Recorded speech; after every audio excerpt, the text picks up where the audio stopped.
सभी को मेरा नमस्कार। मैं शशांक अग्रवाल आज आप सबके सामने एक सवाल के साथ आया हूँ।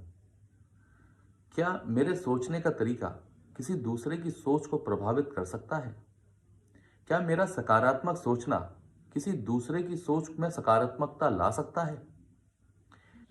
मैं अपनी इस बात को एक कहानी के माध्यम से आप तक पहुंचाने की कोशिश करूंगा। ये कहानी बहुत पुरानी है। एक राजा हाथी पर बैठकर अपने राज्य का भ्रमण करने निकले।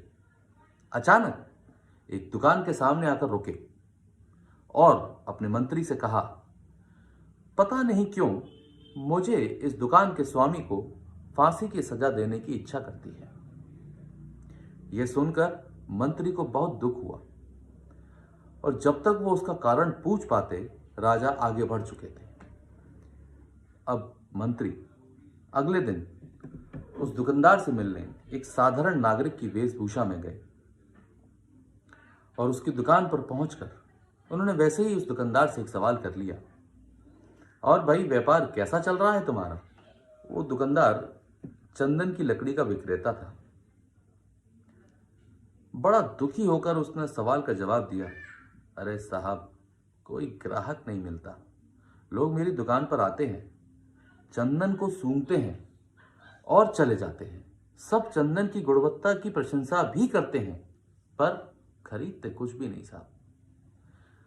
अब तो मेरी आशा केवल इस बात पर टिकी है कि राजा जल्दी से मर जाए और उनकी अंत्येष्टि के लिए बड़ी मात्रा में चंदन की लकड़ी चाहिएगी, जो कि मुझसे खरीदी जाएंगी, क्योंकि इस क्षेत्र में मेरे अलावा दूसरा कोई चंदन का व्यापारी है ही नहीं। और मुझे पक्का विश्वास है उस दिन जिस दिन राजा की मृत्यु होगी, मेरे दिन बदलेंगे। अब मंत्री को समझ में आ गया कि राजा उसकी दुकान के सामने क्यों रुके और क्यों उन्होंने उसको मृत्यु दंड देने की इच्छा उनके सामने रखी।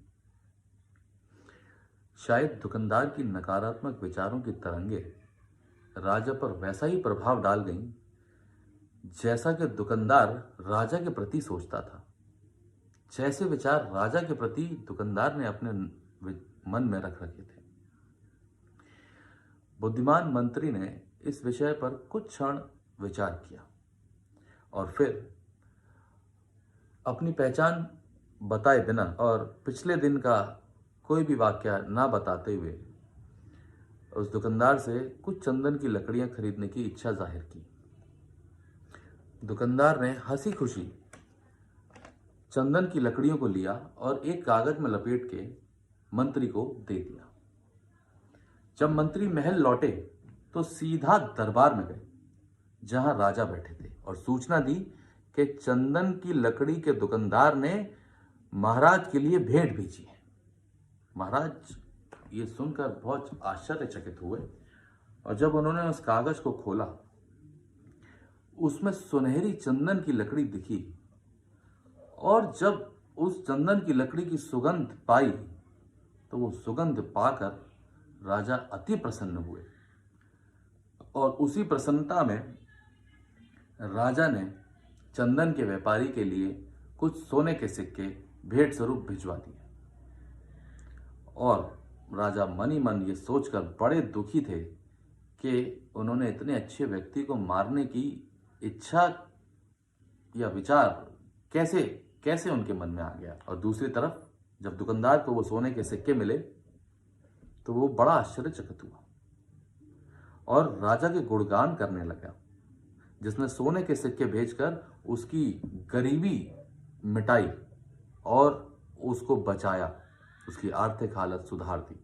बहुत दुखी हुआ और उसे अपने विचारों से घृणा आने लगी कि उसने अपने व्यक्तिगत लाभ के लिए राजा के बारे में कितने नकारात्मक विचार रखे और उसे अपने नकारात्मक विचारों पर बहुत ज़्यादा पश्चाताप हुआ।